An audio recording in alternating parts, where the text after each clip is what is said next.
एक व्यक्ति थे, तो वो गए कि वो बहुत दुखी थे, बोले हमें सुसाइड कर लूँगा।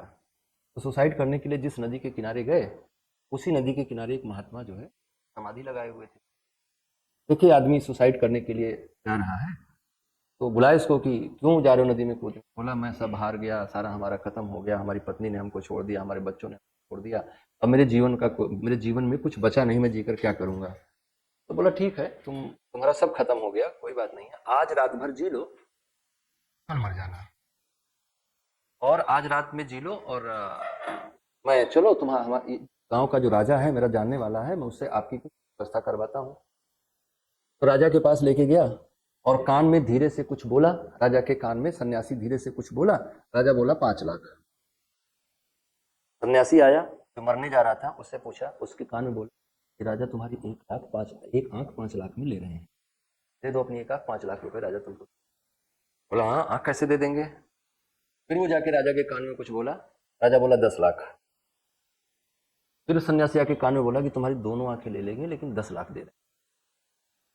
ऐसे कर करके वो 5 करोड़ तक, 10 करोड़ तक लगाया, किडनी का, हाथ का, पैर का, आंखों का, कान का, दांतों का, जीभ का, सबका दाम लगाया उसने, 10 करोड़ हो गया। वैसे भी तुम कल मरने जा ही रहे हो, तो पैसे मिल जाएंगे तो मैं मरूंगा क्यों? तो जो आंखें इतनी मूल्यवान भगवान ने दी हैं, इनको तुम संपत्ति क्यों नहीं मान रहे हो? जो तुमको शरीर भगवान ने इतना मूल्यवान दिया है, तुम इनको संपत्ति क्यों नहीं मान रहे हो? क्यों नहीं मान रहे हो कि इस दुनिया में जो कुछ भी मैं कर सकता हूं इसी शरीर से कर सकता हूं, और आपको सबसे जरूरी चीज जो मिलनी चाहिए थी वो भगवान ने दे रखी है, लेकिन आप हमेशा शिकायती मुद्रा में रहते हैं। तो उसने जो है मरना कैंसिल कर दिया और बोला कि नहीं, हमारे पास बहुत दिया है हमको ईश्वर, बहुत कुछ दिया है। आप जरा सोच के देखिए, जिनकी जिनकी आंखें नहीं हैं, उनको दुनिया में सबसे पहले क्या चाहिए होता है?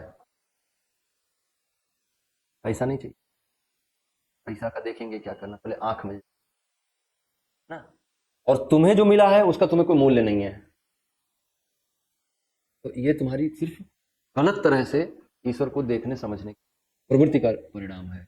आप ना गलत तरीके से ईश्वर को देख रहे हो, ऐसा मत देखो।